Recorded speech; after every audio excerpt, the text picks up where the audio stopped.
So it's been a wee while since I've made a video on the United Nations Children's Rights Charter, or more broadly speaking, children's rights in general.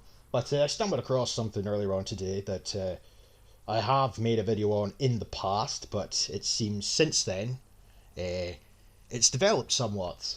But I thought, while I'm on that subject, I might as well fill people in that aren't aware on some of the other grotesque things that seem to be occurring here. So just to kind of give a brief summarisation, the Children's Rights Charter, or the United Nations Children's Rights Charter, the UNCRC, will be enshrined into Scots law very soon, which is a red herring, as I've said on a myriad of occasions before. It's the justification required to start to politicise and propagandise children. One of their rights, of course, is total cop-out if you ask me. One of their rights is that they have a right to learn about their rights. Therefore, it has to happen. Children have to learn all about all the rights. Also part of this process is kind of blowing smoke up their arse, metaphorically speaking, by making children feel a sense of self-entitlement that, quite frankly, they should not have. The eradication of the differences in many respects between what makes an adult and what makes a child a child. Now, you can go down many a rabbit hole as to what that could inevitably lead to, but the point remains the same, that children, courtesy of this charter, quite often seem to be developing a semblance of arrogance, you know. On top of that, of course, as you can see the image on the screen here, one of their rights is they have a right to be listened to and taken seriously when it comes to decision making. Their voices matter too, you know, albeit they're children. Quite frankly, how a child could come away with an opinion or a solution that could be taken seriously without being educated on the subject matter prior would be the equivalent of me asking my neighbour, who might not necessarily have the slightest clue about anything to do with plumbing, but I'm going to ask his opinion on what I should do with my sink as it seems to be acting up. I would ask a plumber. Same principle applies with children. Why would you ask a children for their opinion on a subject matter in a political sense unless they were educated on the subject? And therein lies the problem. Because in order for children to be able to come away with anything that could be deemed worthy of listening to in the first place on things that they shouldn't even know about, such as climate change, for example, but not limited to, they have to be educated on the subject prior. And another right that they have in the Children's Rights Charter is the right to live in a clean environment, which is the justification required to teach them all about climate change. Hence, climate change makers, something courtesy of the Children's Parliament, as well as the Children's Rights Commissioner, the SNP, etc. But anyway, to cut a long story short, I said this would be a brief summarisation. You can see here, this is an image from a few years ago. Once a year, children from the Children's Rights Parliament meet up with the SNP to discuss the hot topics of said year. So they will come up with some solutions that they want the SNP to take into consideration. Because it's their right to be listened to and taken seriously when it comes to political decision making, the SNP then have to trot on off and implement some of the shit that's suggested to them. Now, of course, it's sort of like a problem, reaction, solution, or premeditation, because in order for the SNP to rub their hands gleefully, the children have to be educated in a particular manner, which we'll come to see in just a second. So yeah, there's that to take into consideration. Now moving on. So before I get on to what the video is actually about, I'm just going to show you a few examples of what's been suggested over the years for you to really understand what's going on here. So obviously the image I had on the screen I took from here, but this was 2019. On March 2019, children travelled from across Scotland to meet with Nicola Dunlips in her cabinet at Bute House. The children made the journey because they believed their voices will be listened to. I wonder where they got that idea from.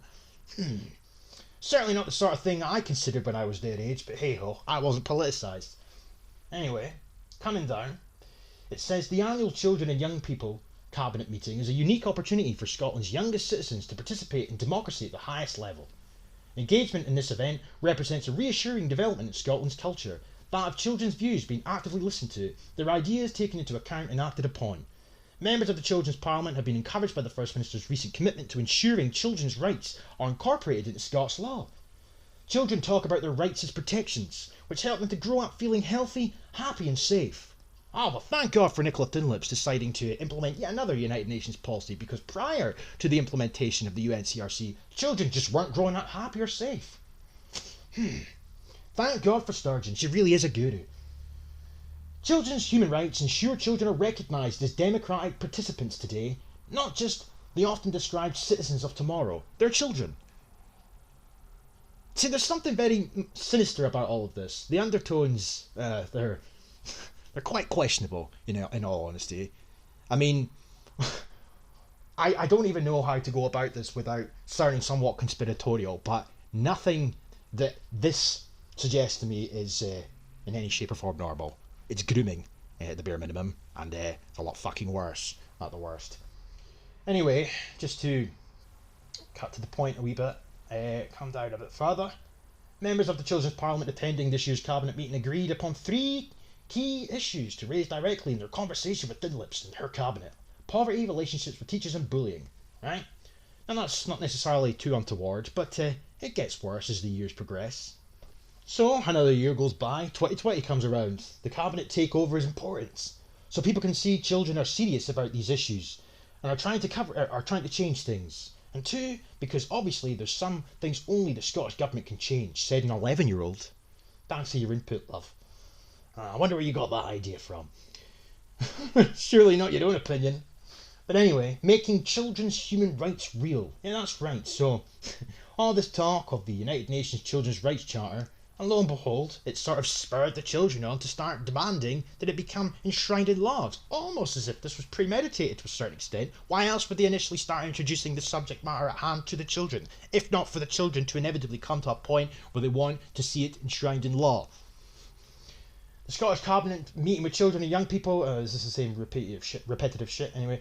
In March 2020, a new group of 7 members of the Children's Parliament looked at all the issues, key messages and calls to action that over 1,000 children from 10 local authorities across Scotland raised during 2019. From all of these, the group identified 3 key issues that they wanted to raise at the Cabinet's meeting with children and young people 2020. Right? And what were they this time around? Well, the right to protection, a childhood free from the impact of alcohol.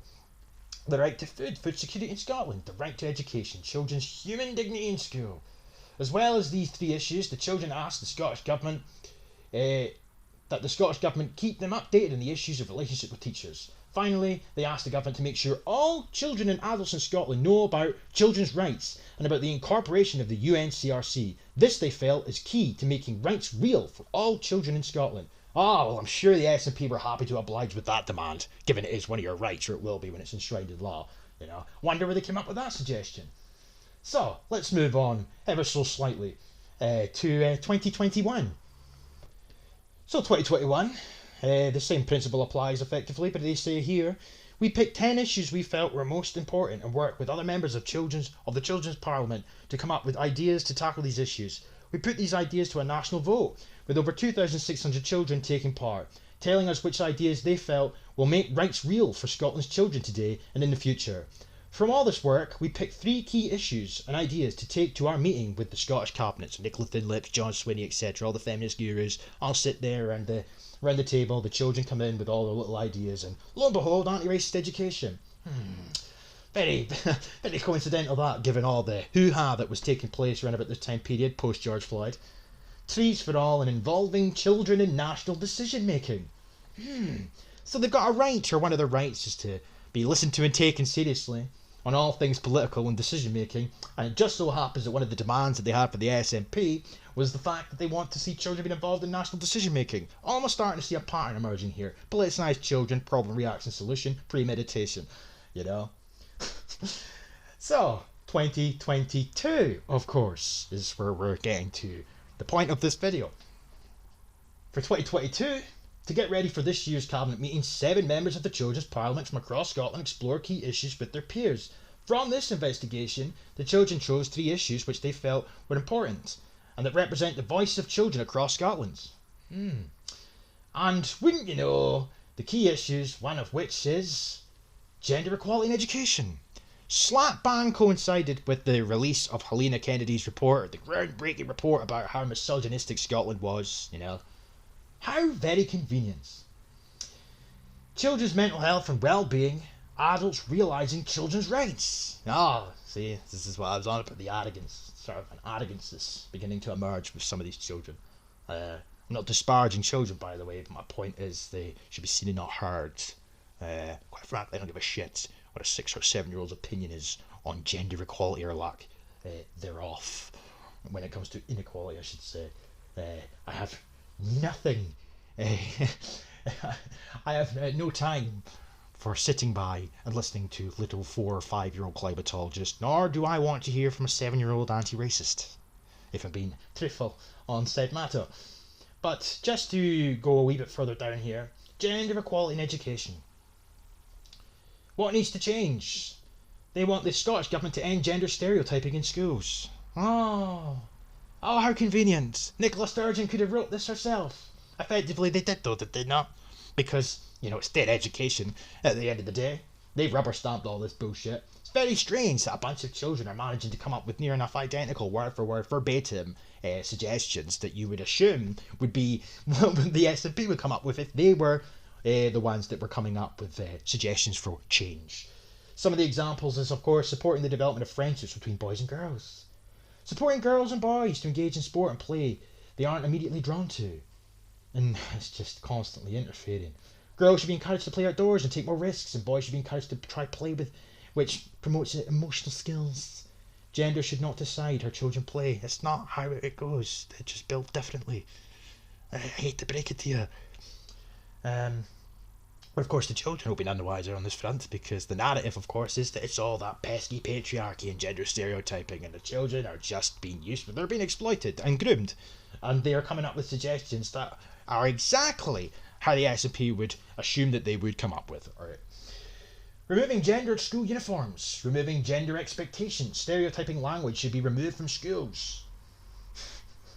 Reviewing learning to ensure it includes education about gender inequality, or lack thereof, and how it can be tackled. Well, there has to be inequality in order for it to be tackled, but given the fact there's not, however are we going to tackle it? Oh, that's right, because we're playing into the narratives now that the SNP have perpetuated that would suggest that inequality is still rife, because we're talking about disparities, and we're talking about the fact that, biological differences exist, hence why boys go into certain subjects and vice versa for girls more often than not. But no, it's stereotypes, it's outdated views, and we need to change the system, we need to change the mindset of boys in order for things to change. Until such a time, gender inequality is rife. Feminists need to justify their paycheck, and feminists need a reason to continue to insist that they are eternally oppressed. It's a joke, but this is the problem now, because it's now starting to seep into the lives of children. It's fucking odious. So it goes on more, but I've rambled on this for quite some time now. But just my point to all of this, just to conclude this section, is that year on year, they're coming away with very, very, very convenient suggestions for the SNP to trot off on into the sunset and consider for a later date when it comes to policy and decision making, given the fact that, as I keep saying, it's a right to be listened to and taken seriously. Problem, reaction, solution. So, all this talk consistently about children's rights, etc., it's just as I keep saying, the most clear-cut example of a red herring I've seen in some time. It is just an excuse to politicise children. That is all it is. There was a unique opportunity through the Year of Childhood to establish a foothold in the minds of the wider community of the critical need to ensure children's human rights are embedded from children's earliest years. We know that lifelong health and well-being outcomes are established in our earliest years, and that this is a time when habits of a lifetime are set. The Year of Childhood drew attention to the benefits and impact of embedding children's human rights, and worked closely with members of the early years sector to illustrate the kind of processes, systems and behaviours that lead to a sustainable and consistent rights-based approach. How professionals make rights real.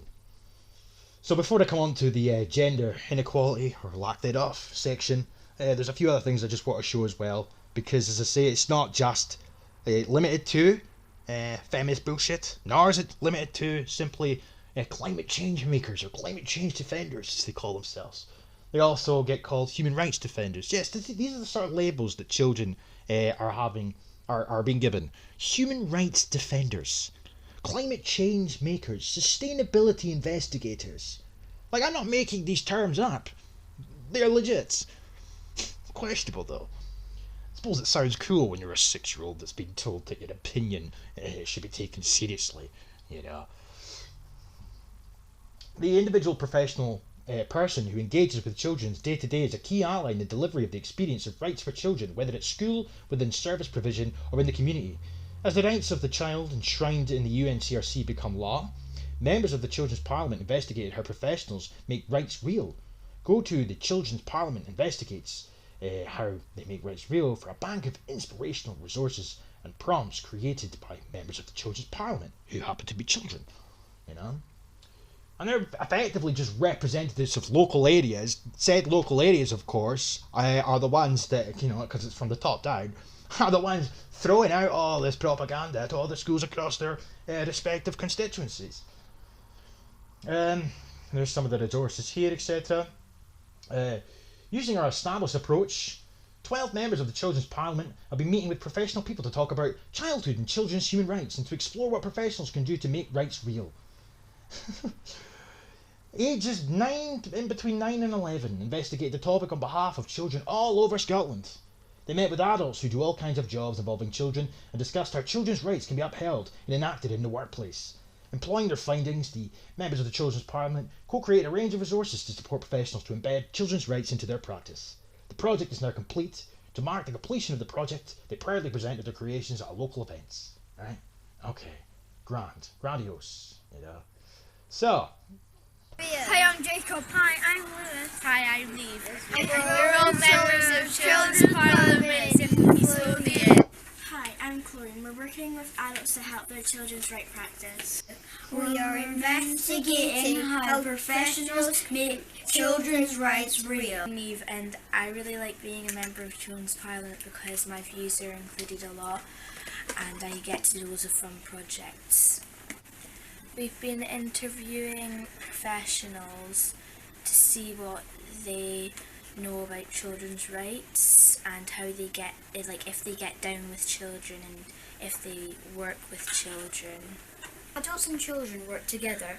There can be really good ideas that could help adults with their jobs. We want adults to give us respect, treat us as an equal, and give us our dignity.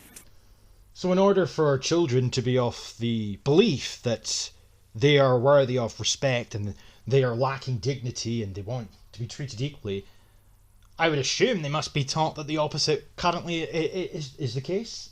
So I'm assuming they're led to believe to a certain extent that adults at present, until things change, don't see them as equals, don't see the little children as equals. They don't show them the dignity that they deserve. They don't show them the respect that they deserve, because that must be the case. Why else would children come to the conclusion that they wish to see these things? They must be taught that currently there is nothing to see. Anyway. Theo, why should adults listen to children's opinions? Not because of the law, but because we have great ideas and we could help them in their job. See, this is what they're being taught. As I said, metaphorical smoke blowing up their arse. They're being groomed. And the onus is not on the children at the ages that they're at to realise that. Maybe one day they will. The onus is on the parents here. You have to look past this flowery wording that they constantly use. I mean, there seems to be a memory lapse at play here. We got on just fine without the incorporation of the United Nations Children's Rights Charter. So why is it now all of a sudden that we need that in order to move forwards? And why is it that alongside this shit, we seem to see politicisation of children taking place? Why do we need to have the opinions of little children on political matters? Let kids be kids. That old mantra seems to be dying a death these days as we move towards a society where children are seen as equals to adults, where they're seen as democratic participants. You know? Well, what's next? Lower the age of consent, allow them to vote? Why not? Let them drive a car, just put a booster seat in your Ford Fiesta. Why not? It's just fucking weird. Anyway. As part of the Curriculum for Excellence, we're obviously working towards the 4 capacities anyway. So the rights that we're teaching them, and even just for them to have an understanding of the world around them, for going out, for employability, for going on to get jobs, everything that we're doing in the classroom, it's all a responsibility. So it's absolutely vital that we do push global citizenship within the classroom. I feel like by focusing on human rights education and by focusing on global citizenship and the sustainable development goals, it encourages young people to think about what is going on not only in the UK but in the world as a whole. But I think it also kind of instills the values of empathy within them, and you see them thinking about how maybe some aspects of education in the UK or life in the UK is different and is easier in some ways than other places around the world. And I think it does encourage them to just have a bit more empathy, have a bit more compassion, and that's really, really important moving forward. So if we can teach them to be a bit more compassionate or a bit more empathetic and just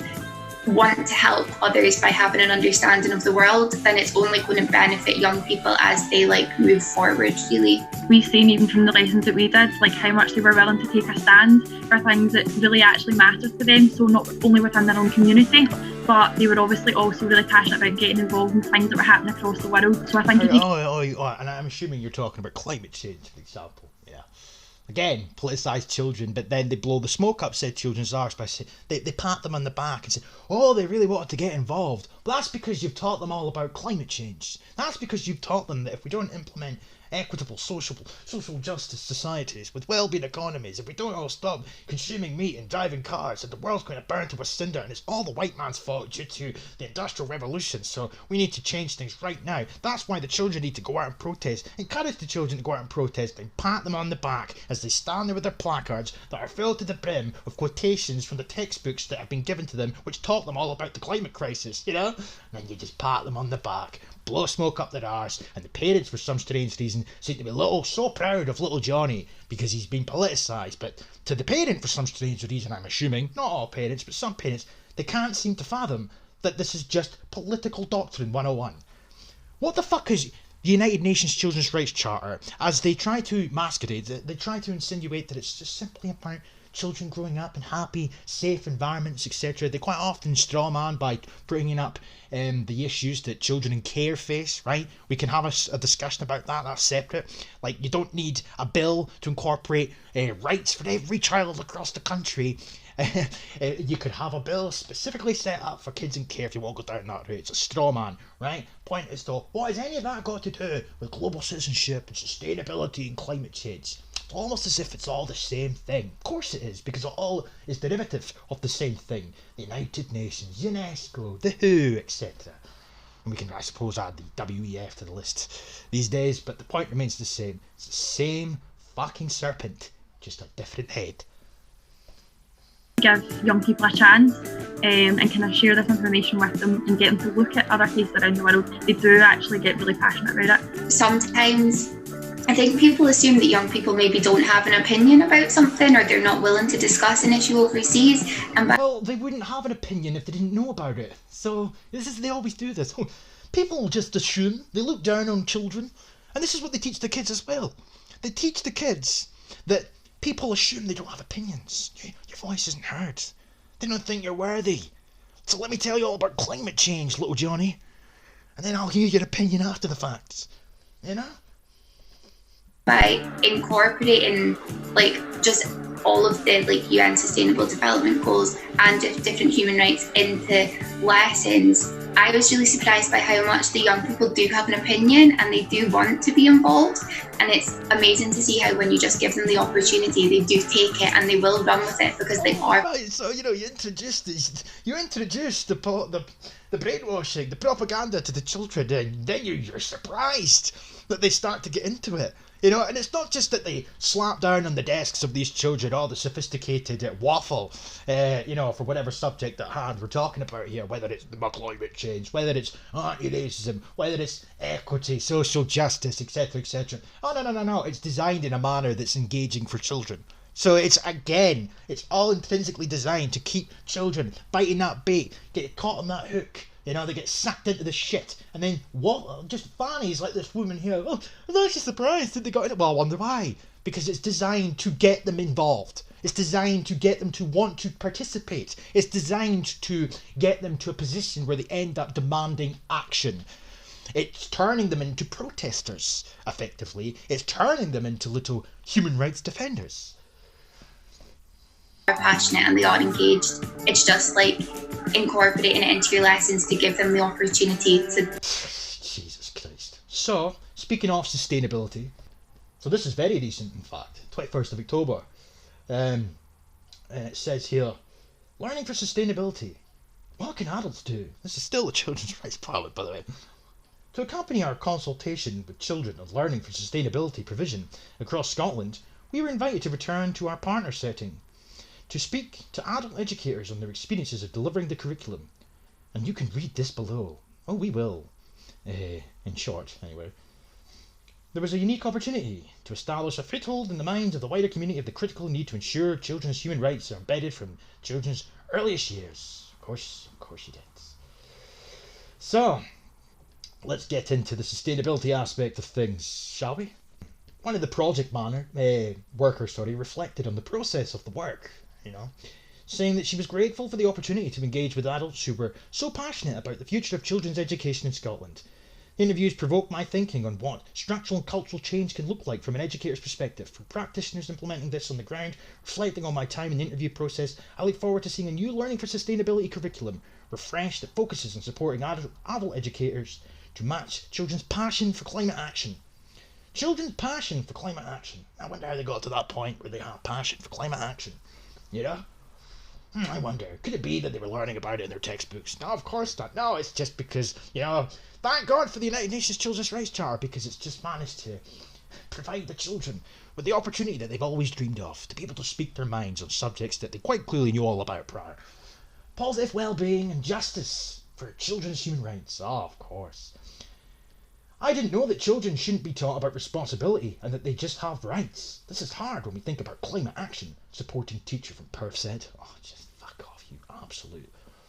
Whatever. So it says here as well that under the United Nations Children's Rights Charter, children have a right to grow up in a safe, happy and healthy environment. This is the justification for teaching about climate change. They also have a right to play and learn outside, and a right to an education on their physical environment. More climate change propaganda. Red herrings. There is a crucial distinction to draw here between supporting children to be involved in hope building and positive climate action and placing messaging around children's futures on them to solve the issue. We heard from members of the Children's Parliament how important outdoor learning is to their well-being, and as such, this should be reserved for them by adults as a protected space, not conflated with stewardship and responsibility. Ah, beautiful stuff. Beautiful. So, we should have learning for sustainability.